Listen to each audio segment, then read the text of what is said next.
Welcome to another edition of Wildcat Country. Eric Cohen and Shane Dale, and I think this is the We Apologize to Tommy Lloyd edition of the program, the 151st episode of Wildcat Country. At least maybe I should apologize to Tommy Lloyd. Well, we'll talk about that.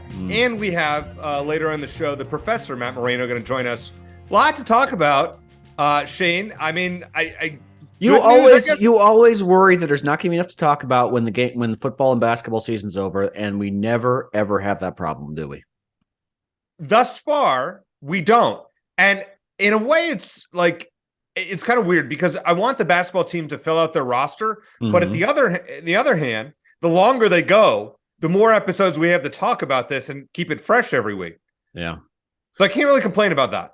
No, and I'm sure we'll get to it, but yeah, a victory for Tommy Lloyd after a defeat last week, and I think the weeping and gnashing of teeth it's kind of gone the other direction now, because I dared to point out, okay, well, that's great for 24, but what about 23? And then everyone gets mad at me. It's like the people who were complaining in the last week were like, well, how dare you not just enjoy this moment? So that's just Twitter for you, though. Well, let's get right into it, and it's Buy or Sell, presented by our friends at Ice Shaker. Go to iceshaker.com. Use promo code Wildcat Country, capital W, capital C. Get $5 off, or get your Ice Shaker at fanatics.com. If you missed our episode with Chris Gronkowski last week, check it out. Some great new info on what's coming up with Ice Shaker. All right, Shane, let's talk about Carter Bryant, number 11 player in the country, according to 247sports.com for 2024. So, number one, his commitment for 2024 should immediately right the fan base of any negativity towards Tommy Lloyd's recruiting ability. I'll sell that it should limit any. I think in terms of high school recruiting, there's been a small sample size. I mean, he hasn't brought in a lot of guys, at least in high school in the United States. He's brought in some transfers and some guys who are overseas, which is kind of his MO. And Carter Bryant, and we'll talk to Matt Moreno about him a lot. He was one of the few guys who was actually there for the media, who was there for his announcement. Yeah, the big win, obviously, between him and Jamari Phillips. It's looking like a great class in 24 already. KJ Lewis is great for 23, but yeah, the Arizona can barely field a starting five as of now for 23.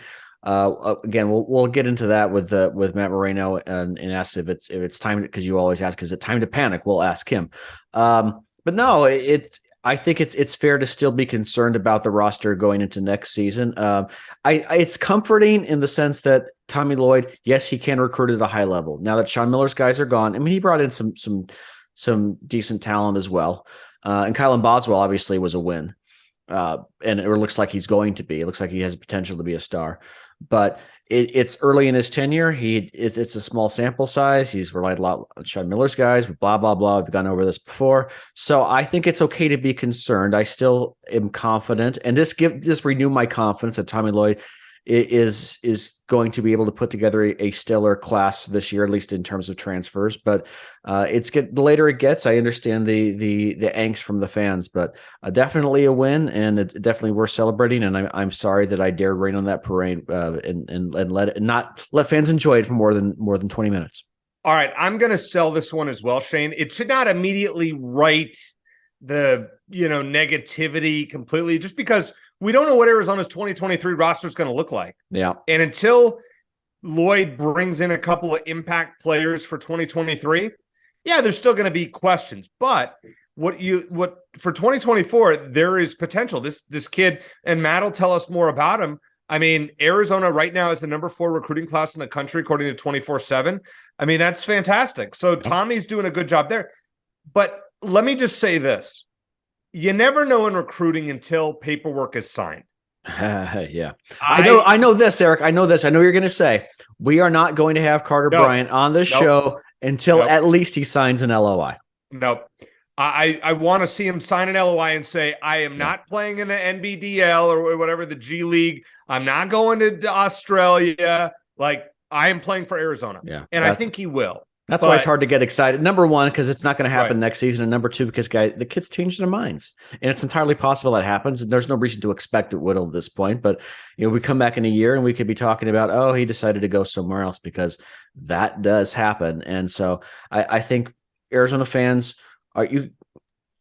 you can call us spoiled or conceited or whatever. I think the expectation is set that Arizona should compete for, if not a national championship, at least a conference championship every single year. And as of now, that doesn't look like, with the roster they have, or lack thereof, that's not going to happen next season. Nope. And until those spots are filled, that angst is going to continue. And I understand it. Number 2, Shane, the Ryan Nembhard to Gonzaga conclusion that we touched on a little bit last week might end up a good thing for Arizona basketball next season and beyond. Buy or sell? Can you explain that one a little bit more? You miss out on your supposed top target, but maybe there's better things in the pipeline. Well, I would like to be greedy and say why can't we have both? I don't know if one necessarily has anything to do with the other. Blessing in disguise, is that what you're trying to say? I have to wait and see how the rest of the roster shapes out. I mean, if Arizona gets someone who ends up being great, and then maybe we're saying Ryan Nembhard, then, or if KJ Lewis steps up and has a great year as a freshman, then maybe we don't care. But no, I don't think there's any positive way to spin it. That was a loss. No, I don't either. That was a loss. Selling it. Yep. And looking up to Gonzaga, and I think again, I said it last week. In this particular case, and we try to take it on a case by case basis. It was tough for Tommy Lloyd to win this because he's going up against Ryan Nembhard's brother's school. He took that trip to Gonzaga with him, and I'm sure they got all nostalgic and said, you can follow in my footsteps. It's tough to compete with that. If it was out of the blue, there was no connection there, then I'd be a little more critical. But Shane, I think there's also, and we don't know the story, but I think there is a definite possibility that the Nembhard family misled Tommy. But with that said, why do you say that? Why do you say that? There have been rumblings that I've heard that possibly they kind of let him on. Listen, it's like a dating game. When you think you're going out with somebody, you think things are going well, and you find out they're seeing somebody else. It happens in life. Yeah. Well, and also I think, and I'm sure Tommy Lloyd would be the first to tell us on or off the record that we probably only know about 25% of what's going on. And you never know. Maybe Arizona was never the favorite to land Ryan Nembhard. Maybe obviously they were in contention, but maybe Gonzaga was the favorite all along. So it's hard to say. But again, I think the angst comes from, number one, they lost out on a great talent. And number two, he's the only one that's really been significantly linked to Arizona to this point. A lot of guys have come and gone. When you see the tweet, it says, you get your hopes up every single time and you see a tweet that says so-and-so has announced his commitment to, and you wait to see if it says Arizona, and every single time it hasn't yet. And then fans get nervous. And even those who, like a week or two ago, were saying, we'll be fine. They're like, okay, Tommy, because people just want reassurance. They want to go to sleep at night knowing that Arizona basketball is in good shape, and we don't have that yet. And again, we'll talk to Matt about it. I think Arizona, I still think they'll be fine, but I'm going to sell your question because I think Ryan Nembhard is a loss. There's no two ways about it. Yeah, I would agree with that. Let's stay in tune with that one. As of right now, number 3, as of right now, Arizona will end up a top 25 caliber team on the men's side and the women's side in basketball. As of right now, what we know, are you buying or selling that? I know a lot can change. So. Yeah, I will buy it on the men's side. I'm going to, as of now, sell it on the women's side because the women Adia Barnes has been filling out that roster, but she's been filling out with players who you think, are they going to be significant contributors next season? Are they going to have to be? She's got an outstanding freshman class coming in, and it seems like she's going to rely heavily on them. Helena Pueyo's back, Maya Naji's back, but they don't have a lot in the car. I think, put it this way, if Tommy Lloyd had filled Arizona's roster with a kind of the caliber recruits that Adia Barnes has on the women's side, fans would be freaking the hell out. Yep. I'll just put it that way. Still might, Shane. He still might. Yeah. Well, and the guys he added last year, Courtney Ramey and Cedric Henderson, they were good additions. They were not Pac-12 player of the year or first team Pac-12 edition. So, but they were still, I think, more impactful than, at least on the periphery, it looks like Adia Barnes additions will be next season. So I think Tommy Lloyd's going to be able to field a top 25 team. On the women's side, I'm not so sure. Those spots are filling up, and I'm not impressed. They also, on the men's side, it's not like UCLA is doing anything either. They've lost a lot. Adembona going pro. What's his name? Mari Bailey going pro. Has Mick Cronin blamed the officiating for all those decisions? Not yet. Not yet. But I'm sure he'll find a way. A bonus question here, Shane. Okay. As of right now, you are not excited, or we are not excited, however you want to phrase that, for Arizona's gauntlet of a non-conference schedule, including Duke, Michigan State, and Alabama, just because they look, as of right now, very overmatched compared to those teams. No, I'm excited about it, and I think by the time that they roll around, we'll be excited about it, maybe cautiously. But I think they'll be good learning experiences, and I think that I don't think we might disagree, Eric, and I don't think these are games necessarily have to win. I think just the fact that you play them early on is a good thing. I think we'll also but to play them and lose by 30 or lose by 20, that does you no good. Yeah, when Arizona lost by 40 to Jimmer and what did that? I mean. Now, listen, as we saw, the regular season in college basketball really doesn't mean a heck of a lot. Tommy Lloyd's an excellent regular season coach, probably a top 5 regular season coach.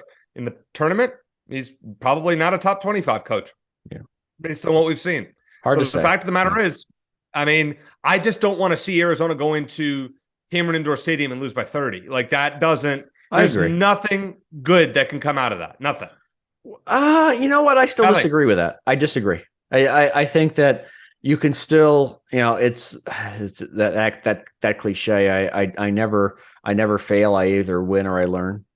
I actually sort of agree with that, and maybe that goes back to what Giannis said after losing to the Heat. It's not, he doesn't look at the season as a failure, more of a learning experience. And what happens in November, just frankly, what happens in November and December doesn't matter much when it comes to March. It's a simple format, Eric. It's not easy, but it's simple.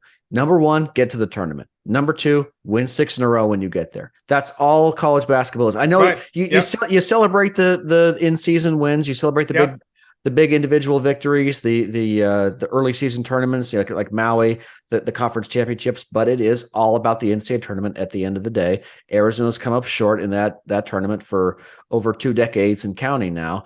So you lose some early regular season games.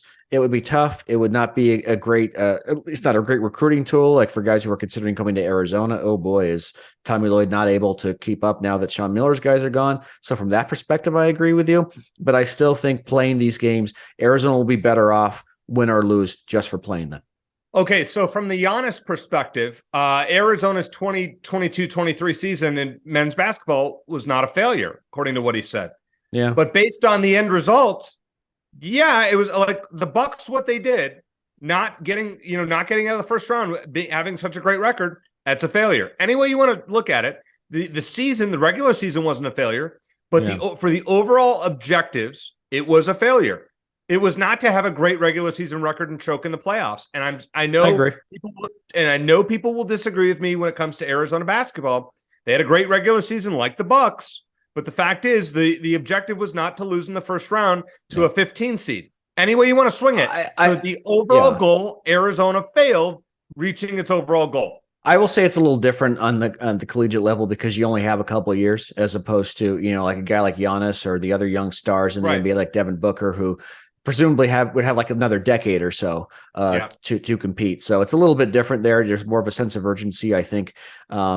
The coaches may be more likely to take Giannis's perspective at the college level, but I'm not saying he's right or wrong. I'm just saying I kind of draw from that argument in terms of regular season wins and losses. I think when you look at it, so do you look at Arizona's season based on the goals that you had at any point? Do you look at their end result as a failure? Yeah, I guess I would. I guess I would just because I've said it before. I'm Final Four bust. Arizona has, and I don't discount these things. Elite Eight, even this year, Elite Eight. I could have understood that. But 5 Elite Eight losses in a row. I wouldn't say I'd rather them lose in the first round, especially not to a 15 seed. But there is something in terms of my emotional stability that I'm kind of okay with them losing earlier in the tournament if they're not going to get to the Final Four. But yeah, it's kind of become this big albatross hanging over the program's neck from my perspective. Is because I think most college basketball fans, even the more hardcore fans, would be shocked to learn that Arizona hasn't been there in over 2 decades, hasn't been to the Final Four, because they are considered a not that maybe that top tier with Kansas, Kentucky, Duke, and UNC, but right below it. They have that pedigree, and I think that's what's helped them. What's helped Tommy Lloyd recruit. It's what helped Sean Miller recruit, even though they're great recruiters. That name recognition definitely helps as well. Coming up next, let's talk to Matt Moreno, get his feedback on everything that's Carter Bryant's commitment. What's next for Arizona in basketball and football here on Wildcat Country.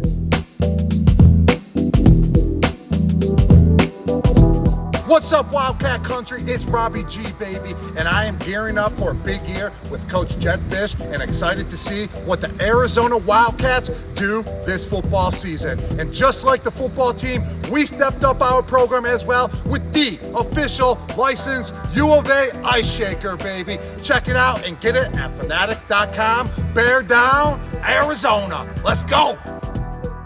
Shane, always glad to have the professor back in session with us, but he actually was the only media member, I believe, or one of the only media members who was on site at the Carter Bryant announcement on Wednesday. So Matt Moreno from Rivals.com and GoAZCats.com joining us here on Wildcat Country. Matt, you were there. I mean, first of all, I guess two-part question. Did this commitment surprise you? And secondly, is there, and I know it's premature, is there any chance that Carter Bryant would reclassify for 23?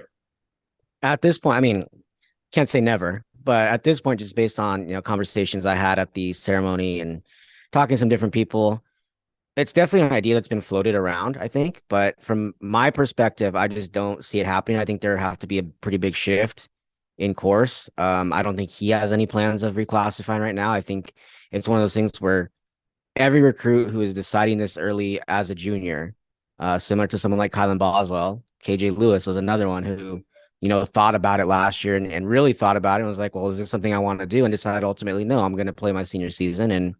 And this feels not even maybe closer to that. I don't even think it's gotten to that point where, someone like Carter Bryant's like even really seriously considering, okay, what do I need to do? Putting KJ Lewis kind of was starting to put the steps in place to like, okay, if I want to do this, I want to have everything lined up. I just don't get that sense with Carter Bryant that that's even a realistic option right now. I think it's definitely been part of the conversation, but I don't envision him, moving up and reclassifying at this point.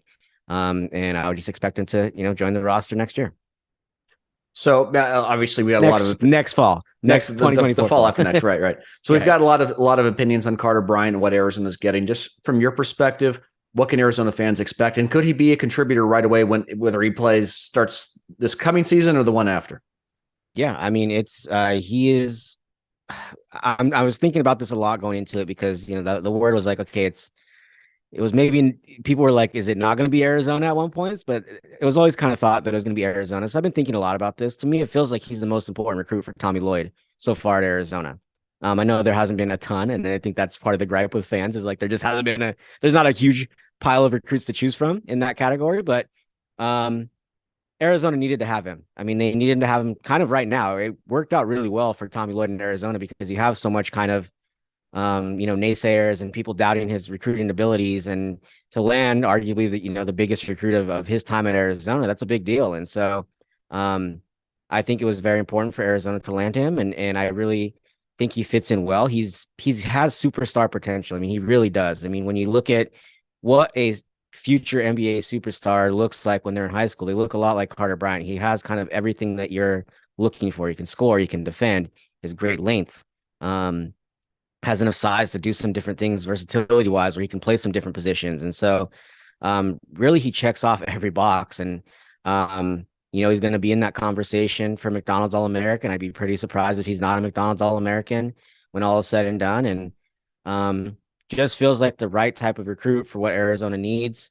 Really, one of those kids that is just comes from a great family, has a really good background, demeanor wise, really fits in with Tommy Lloyd. There's a very much an easy going element of Carter Bryant, and doesn't seem to ever get too high, too low.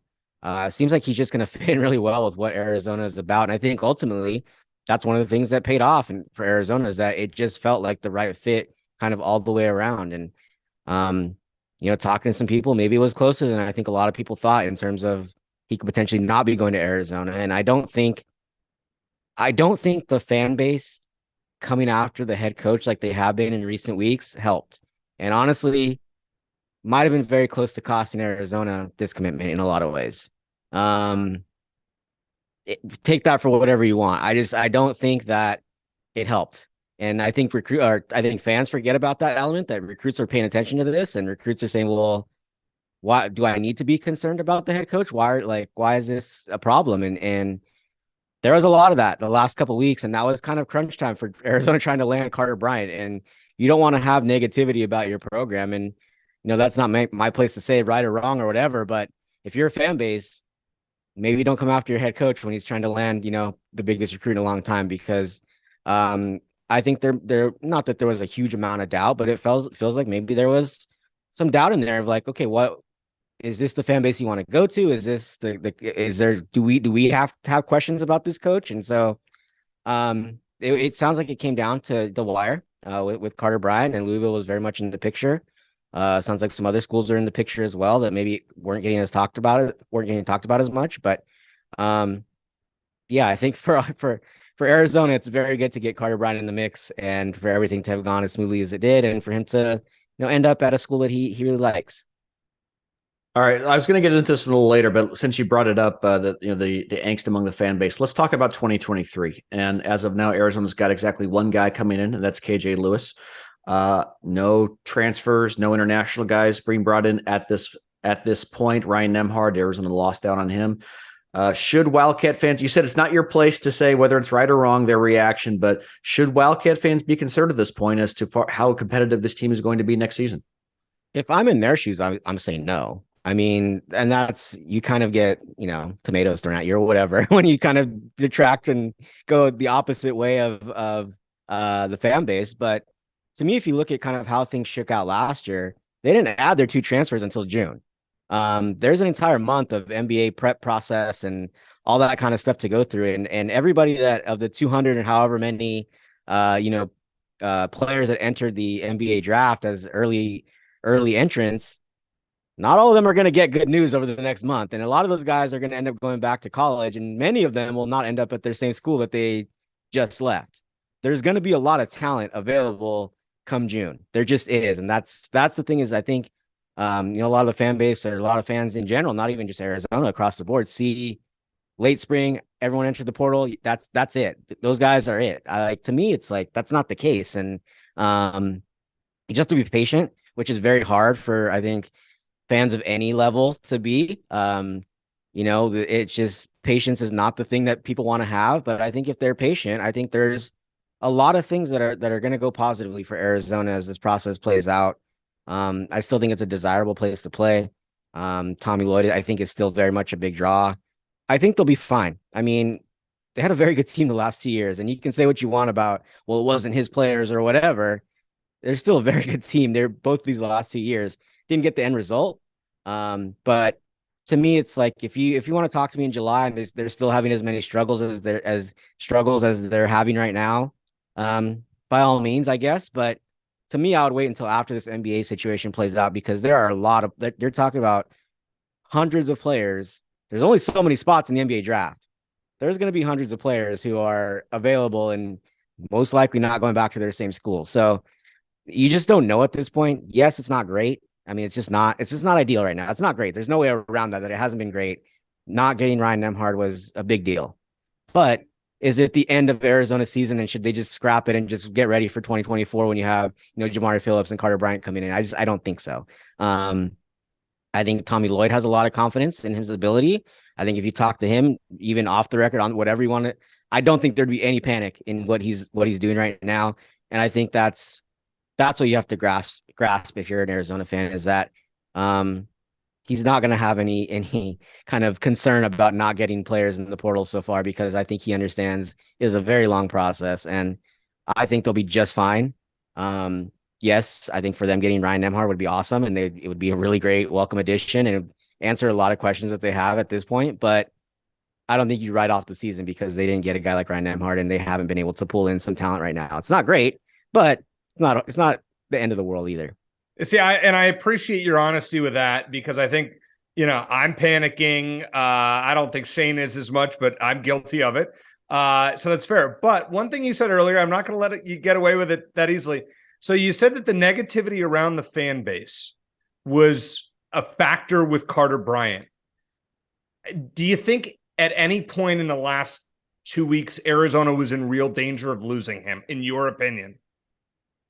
I don't know if I'd go that far.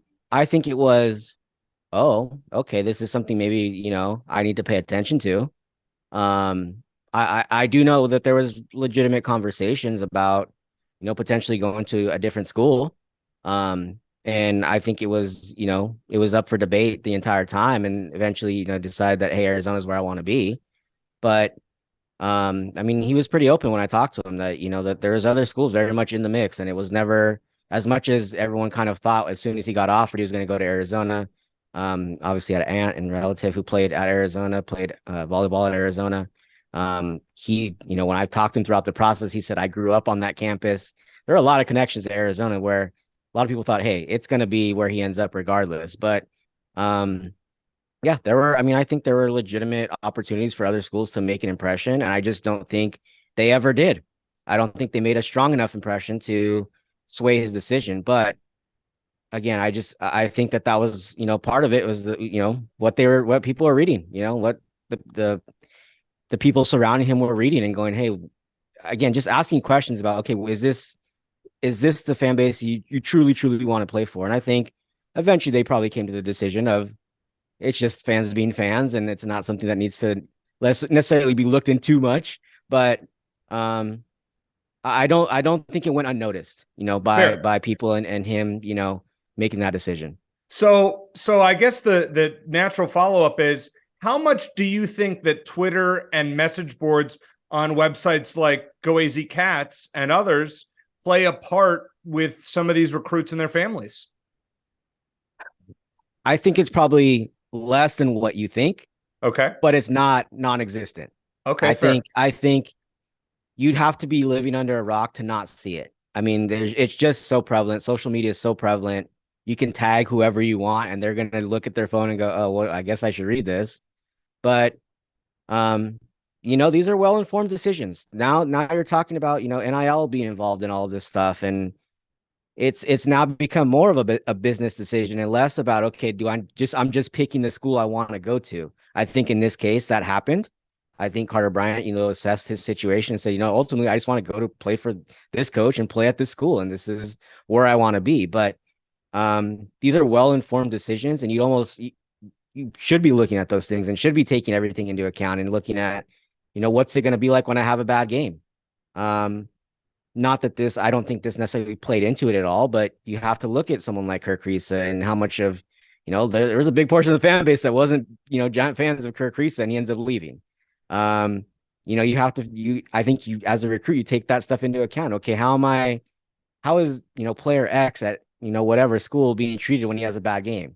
Do I want to go through that? And you're going to talk about that at every fan base. There's going to be a collection of fans at every fan base that is, negative after a loss, a big portion of a fan base, of any fan base. But I think all those things are on the radar. Again, I don't think they're swaying decisions one way or the other, but if it is a very close race and you're splitting hairs and trying to figure out, okay, where am I going to go? And what's the deciding factor in these two schools that I really like, or these 3 schools, 4 schools, whatever, then you start to look at some of those smaller details and go, okay, this thing is not sitting well with me for whatever reason. And, it could sway some decisions. I don't think there was ever any concern that, I think Arizona was probably pretty comfortable the entire time, feeling like, okay, we feel good about our position, but, I don't think it helped everything that was being said about the head coach and the program and all that stuff over the last couple of weeks. I don't think it helped, influence that decision in a positive way.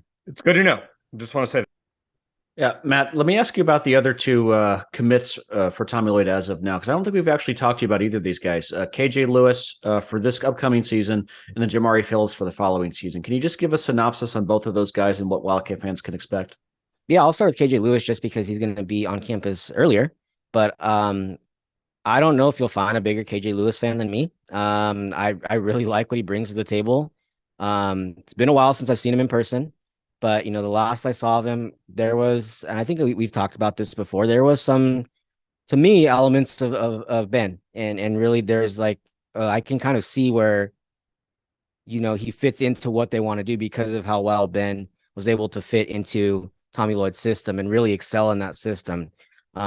Different player in some ways, definitely not as big and as long, and does some different things, but I think he'll fit in very well. I'm a big believer in his skill set and what he brings to the table. Um, didn't necessarily have the greatest season, and he played for really, really talented teams, so that's not a fantastic sign.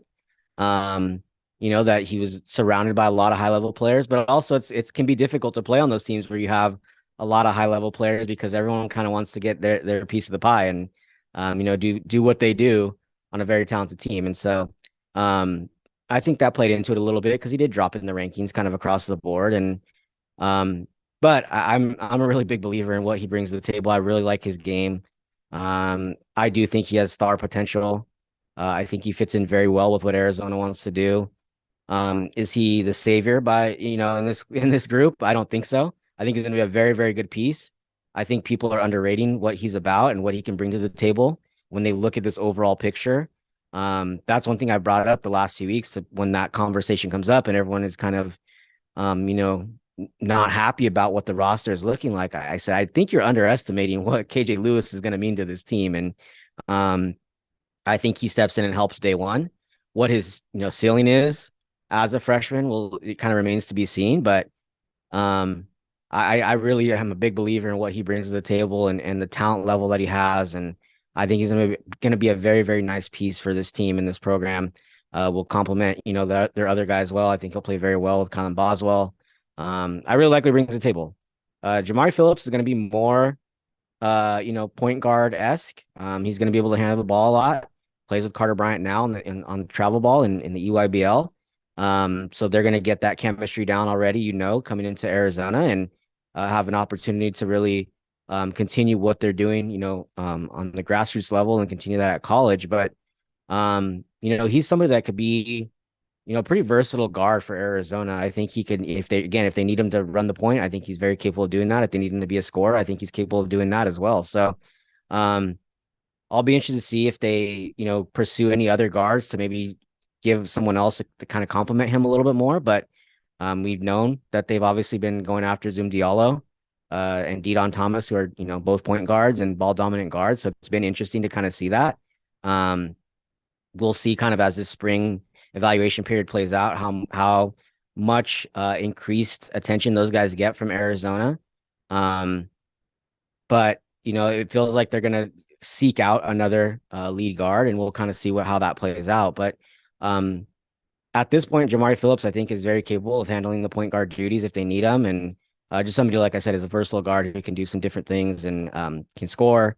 Really like his game, a very much under control game, I think, in a lot of ways, and really have never really seen him play bad. I haven't seen him a ton as of late, but really talented player as well, and somebody who I think is going to complement Carter Bryant very well. Who, again, we'll see what happens. I don't want to live in absolutes, but I just don't see them, envision them getting anybody better in the 2024 class than Carter Bryant. Like he is everything that every Arizona fan should want as part of their program, and he's just very, very talented. So, having said all those things, I don't see the negativity.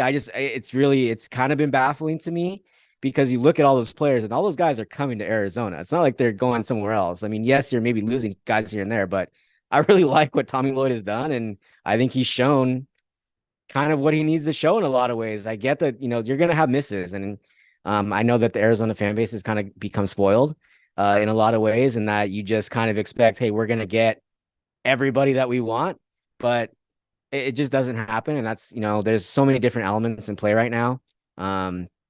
There's pro opportunities. There's just so many different things in play that are preventing top tier, basketball players from ending up at your college, whatever that college is. It's really hard to recruit right now. There's so many things that are working against you. And so, I completely understand the negativity and the sentiment that's been around. I get that you're missing out on guys that you thought you were going to get.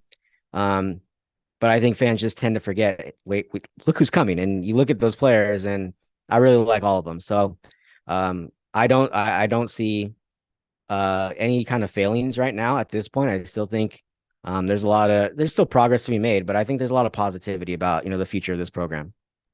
And I think a lot of fans, just to segue here, are very feeling very positive about the future of the football program as well. So I wanted to ask you one question about that.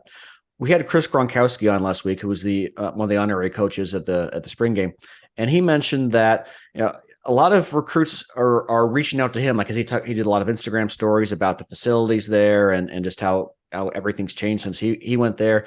And he said, recruits are reaching out to him. Hey, can you pass along my game film to so-and-so? And so basically he was saying that embracing alumni, having them back on campus, having them post stuff on social media can actually have a positive impact in terms of recruiting. Do you see it that way, or is that maybe a little overstated? No, that's fine. I mean, I think that's an appropriate response. And I think you have started to see kind of things kind of come together under Jedd Fisch. And it's unfortunate that a lot of it is like, it's a given. Like, you should be doing those things to have a successful program. But a lot of coaches have, the last several coaches just haven't done it. Yeah. Yeah. And that's the thing. And that's where you start to be like, wow, like, this is where this is how it should be. And that's, and it shows you maybe the coaches that were here before, their shortcomings, and like, oh, it's not, I don't think anything that Jedd Fisch is doing is necessarily over the top, kind of like out of the norm for programs that want to run well and want to be successful. A lot of the decisions that he's made, I thought, are like, yeah, why wasn't that being done? But, sometimes coaches are stubborn. So it does take a lot to get over that hump and be like, okay, let's do those things. And so something as simple as bringing back uniforms that everybody wanted to see come back. I mean, that's just a simple decision where it's like, yeah, why weren't we doing that? Or why weren't we recruiting these areas? Or why weren't you, recruiting Polynesian players like, Arizona traditionally has? I mean, there's just little things where it's like, you can see that he gets it. And so I think that falls in line with kind of what you were talking about, where it's like, why wouldn't you want, some of your former great players, and even if they weren't great players that just contributed to the program and left something around, why wouldn't you want those guys involved in somehow? And you don't know what it could end up doing, and eventually it leads to, recruiting and what you want for the future. So, yeah, I mean, there's not too many missteps that Jedd Fisch has taken so far. And, yes, I think, again, Arizona fans, you want to see more progress on the field. You want to see a quick turnaround, and it's more likely in the transfer portal era to be able to have a quick turnaround. But, it's year 3. You got to give it some time. I can't stress enough how important patience is on every front. It is good lesson. We want it now, Matt. Yeah, it is the most difficult thing, I think, for everyone to grasp. And, I'm a fan of teams, and I want, whatever to change like that. And I want, my team to win a Super Bowl. I want a World Series, all that stuff. I understand it from the fan perspective. And you want to be able to brag, to your friends at work about your team and all those types of things. But it just takes patience, and it's really hard, and it's getting more difficult to do, to build successful teams. And it's just, it's a difficult era for college coaches all over across the board. I mean, it is just a difficult time because you're getting further and further away from what you wanted to do, which is just coach the game. And there's so many different elements in play that are factors of what you have to do every single day. And, they're only adding more transfer portals, and they're only adding more recruiting to the entire picture. And so, yeah, I mean, it's definitely a process, but I think Jedd Fisch has this thing going in a positive direction. I really like this class that they're putting together. Maybe, and again, where it's going to get him is that everyone is going to compare everything to that first big class. When you got T-Mac, that was out of the norm. There was a reason why that tied the ranking for one of the best classes ever that Arizona's ever put together. Or why in some cases it was depending on what rankings you look at, was the greatest class they ever signed. I mean, right. It was very rare. That shouldn't be the norm. I think fans believe it should be, but you have to start winning some games first. And once you can start winning some games, then it kind of leads to consistently recruiting well. So, again, my message, I guess, is just to have patience. I know it's the one word. If there's one word that fans don't want to hear, it's, hey, have patience. But I think that there's a lot of positive things for the football program and what Jedd Fisch is doing. And I think this is the year it needs to happen, but I think this is also the year it starts to happen, where you start to see, okay, you can see things starting to kind of be, physically in front of you, and you can start to see, okay, this is getting better. And obviously last year was a nice step in that direction, but it feels like it's starting to happen. And I think recruiting wise, they're doing a lot of good things, and they're building a really good class so far. All right, so let's talk about patience here. Two-part question here as well. You look at Colorado, it's the opposite of patience. How do you feel about what Dion is doing at Colorado with how many guys in the portal this week? 30? Yeah, I mean, it's over 24. That's crazy. I mean, what's your opinion of that? Like, do you like what he's doing with the program, or do you think it's a disaster? If I'm a fan, I'm not sure what to expect. And even as someone who, assesses this from my perspective, I'm saying this will be very interesting. This will be kind of a test case for, can this be done? Because he is definitely trying something that is, I guess, cutting edge in a lot of ways, and it hasn't been done. I think teams have tried to do it before, but before the advent and the popularity of the transfer portal, it's just very difficult to do, where you can replace essentially an entire roster in one season. I mean, it feels like it shouldn't be possible, with the type of clout that he has and the type of personality that he has and the draw that he has. If there is going to be someone who can do it, it's probably him. Yeah. I'm hesitant to see what the actual roster is going to look like. There is a lot of space to fill on that roster. There's a lot of scholarships that need to be filled. Maybe they don't fill the entire, roster of scholarship players, leave something open for, this next recruiting class or the next transfer portal. But, man, it is going to be very much a test case to see, can this be done? Because, from my perspective, it feels like a very tall task, and it feels like something that just can't be accomplished in one off season and truly have success. It's one thing to fill a roster, add bodies, and go, okay, we can play some games and we can have some depth. And if guys get hurt, we'll be able to go out there and play some games. That's not what Colorado fans are expecting. That's not what they were sold when this move was made. That's not what they're sold every time they hear Deion Sanders talk. And when you fill up an entire stadium for a spring game, you're not having any patience. You're saying, hey, we were promised, you keep telling us that you're bringing players. You're talking about, Louis Vuitton luggage is what you're bringing. Yes, there's been some of those players sprinkled in, but you also have some players from the Ivy Leagues, from some smaller schools. They could be very good, but you just don't know. And so we won't know what it's going to look like till the end of this year. I still have some hesitation about it being as good as what I think Colorado fans have been told to expect or feel like they should expect, and what the reality is. Because again, building a successful college football roster, it just doesn't happen this quickly. And when he leaves, though, when he leaves eventually, he's going to gut that roster. It's going to be whoever the next head coach is. That is a tremendous rebuilding. But that's kind of project. The norm these days too. No, but I mean, Dion is going to be extreme. He's going to take all the good players he wants with eligibility back with him. All right, last question for you, Matt. The wide receiver that his name, Lemonius, help me out with him. He went in the transfer portal from Colorado. Arizona offered him. Do we like this move? Would he be a good fit on Arizona? Or like 24 teams have offered him. Yeah, there's a lot. But the fact that Arizona with a deep wide receiving, with a deep wide receiving core already offered him. Yeah, well, and there's a connection there. Armand Hawkins Jr., who's now part of the recruiting department at Arizona, was a part of the player personnel department at Colorado. There is a connection there. That I think gives Arizona an in. But when I saw that happen, and when he announced for the portal, because he had a huge spring game for Colorado, and I think everyone kind of got caught up in like, oh, this guy, something must be wrong. Like, he played really well, but they don't want him on the team. To me, it feels like that decision was already made before the spring game. And he said, I know this is my chance to be seen by a lot of different coaches and a lot of different people. This is my opportunity. So I feel like that decision was probably already made going into the spring game and just hadn't been announced yet. But he's a very talented player. Not quite, to me, on the same level as someone like Dorian Singer, but not far off either. And to me, it feels like if you're Arizona, that's kind of what you're looking for right now, is you want somebody with experience, because a lot of the spring was about, Kevin Green Jr. and what he can do, but he also hasn't played a whole lot either. Where if he can bring in, someone like Montana Lamonius Craig, who has done some things and beat Cal with a very Dorian Singer-esque catch in the end zone in overtime, it feels like the piece kind of fits to what Arizona's looking for, to what they need at that position, can give them some versatility within, the receiver group, maybe move Jacob Cowan over a little bit, put him in the slot, get him into kind of more of a natural position. I like the fit. I understand the fans' perspective of like, is it really necessary? Like, can't you just roll Kevin Green Jr. out there, who, for all intents and purposes, had a really good spring and feels like he's ready to kind of take that next step, or you have some other players at that receiver position. But college coaches love, hey, I can see it. He's done it. It's proven.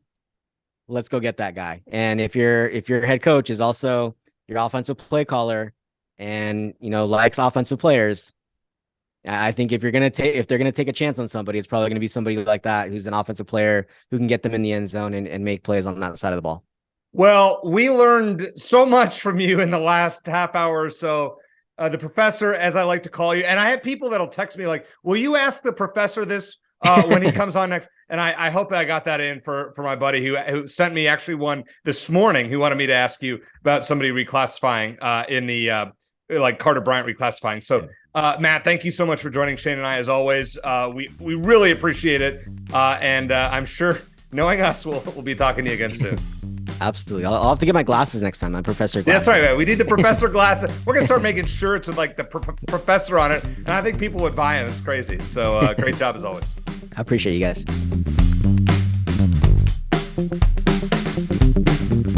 One gem mint PSA 10 after another. That's what so many card collectors, including yours truly, have experienced when they submit their cards for grading through DT Sports Cards. They are an authorized PSA dealer, which means if you submit your cards through them, you'll reap all the benefits of being a PSA subscriber without actually having to subscribe. That means you can take advantage of PSA's bulk submission rate, even if you want to submit just a single card.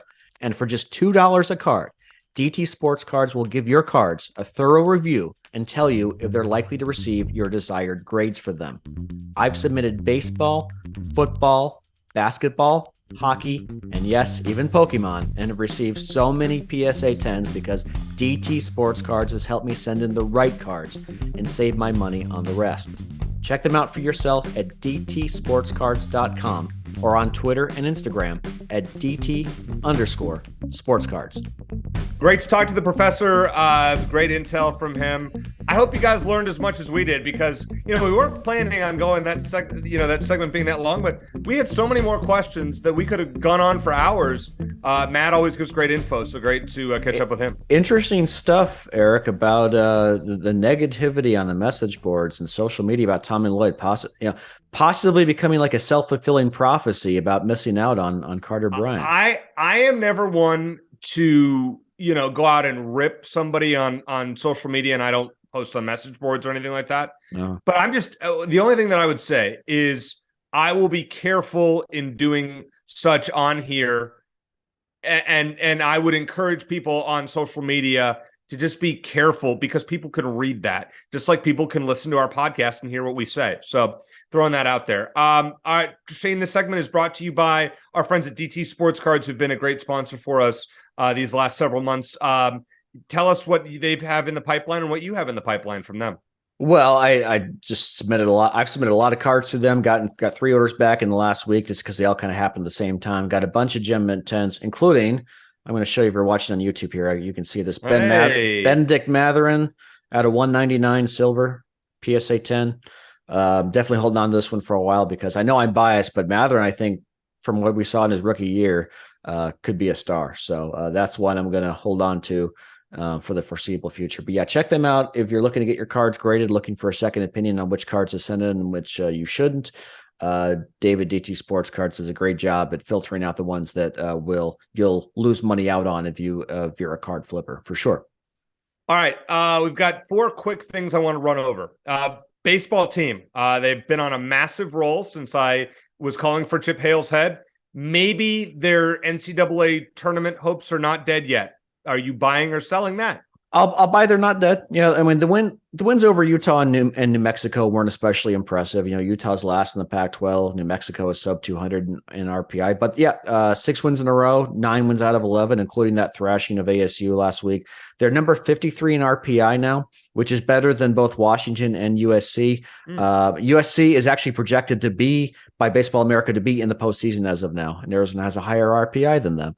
So Arizona's got 3 games at Stanford coming up, which is the number 8 team in the country. They got 3 against Oregon Oregon State, which is going to be tough. So they're going to have a chance to continue to build on that resume. Their hitting's been great. Chase Davis is Pac-12 Player of the Week.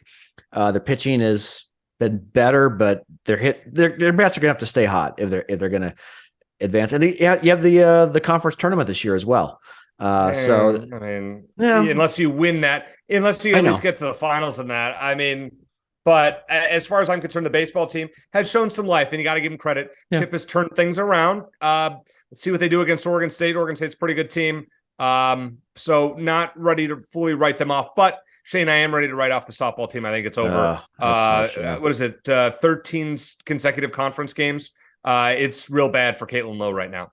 Yeah, and like we said, it comes down to pitching. Especially in softball, if you have one elite pitcher, you can overcome a lot of deficiencies. And Arizona just doesn't have that. All due respect to Devin Netz and the ladies behind her, they're just not there. They got swept at Oregon this past week. I still am a Caitlin Lowe believer. I think that she'll turn the program around. But last year they kind of pulled a rabbit out of their hat and got to the College World Series. It wasn't a fluke, but they really came out of nowhere to do that. I don't think that's happening this year.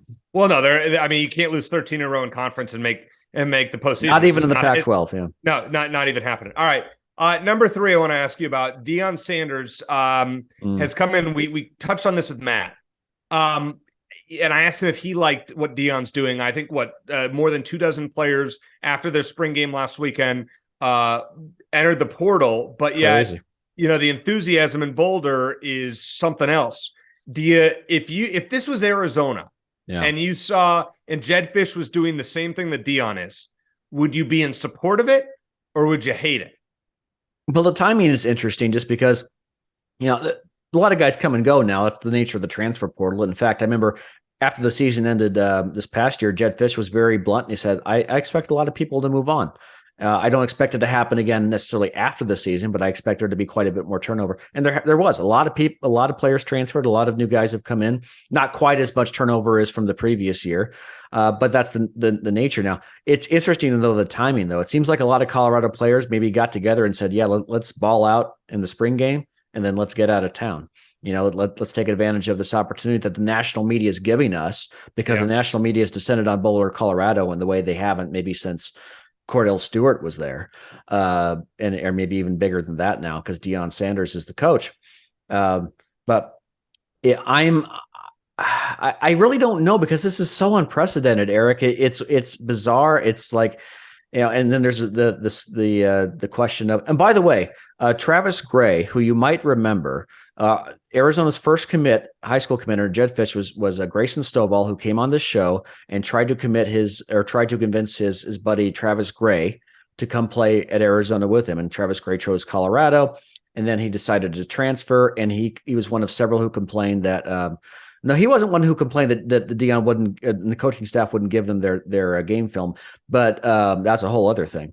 But he did mention that Dion was very blunt with him and said, "I hope you have a great career, but it's not going to be at Colorado." I don't necessarily have a problem with that, but I do. My bigger concern for the Colorado players, if I was a Colorado fan, which I am not, is just the media circus there. It's going to be an absolute zoo, and the 18 and 19-year-old kids need that. I think that might be a bit detrimental to Colorado's success. It's great for the publicity, but I think you take the good with the bad with that. But yeah, a lot of Colorado players have left. That they weren't in a great team last year, so that's not necessarily a bad thing. But is Dion going to get enough guys who are going to buy in and come in and gel as a team right away? I am very interested to see what's going to happen. So here's my take on this. I don't look at what Dion is doing as building a program long term. I think he's putting a Band-Aid on a not a great situation that they had there under Carl Durrell. And he's going to fix it, and he's probably going to get into a bowl game this year or next year, and that's fine. But eventually, Colorado is not a long-term destination job for him. No. It's a stepping stone job. You can at least make the argument for Jed Fish, hey, maybe he's going to be here for the long term. You're not going to say that with Dion. The second Dion has success, if Florida State were to open and they were to, his alma mater, and they were to get rid of Norvell, Dion's going there. He's going to bring all the good players that he has with him. And Colorado's going to be left holding the bag with second stringers starting, and they're going to be 0-12. I mean, that's just how it's going to happen. That whoever comes in and gets that job, good luck. because that's going to be a disaster. And to me, I want a program builder at a school like Colorado. Yeah. And I agree with you. Dion's either going to have success there and leave within 3 years, or he's going to fail. He's going to, I say fail after I talked about what Giannis said, but he's going to underachieve at Colorado. It's not going to be worth the media circus, and he's going to be gone in 3 years. Either way, I don't think he's going to last 3 years and more than 3 years. No, I would agree with that. Last one, Shane. Today on Thursday, when we're recording this, the NCAA football, bowl committee announced how their the new 12-team playoff is going to work. Yep. So the round of 12 is going to be played on the third weekend in December. 1 game on Friday night, 3 on Saturday against NFL.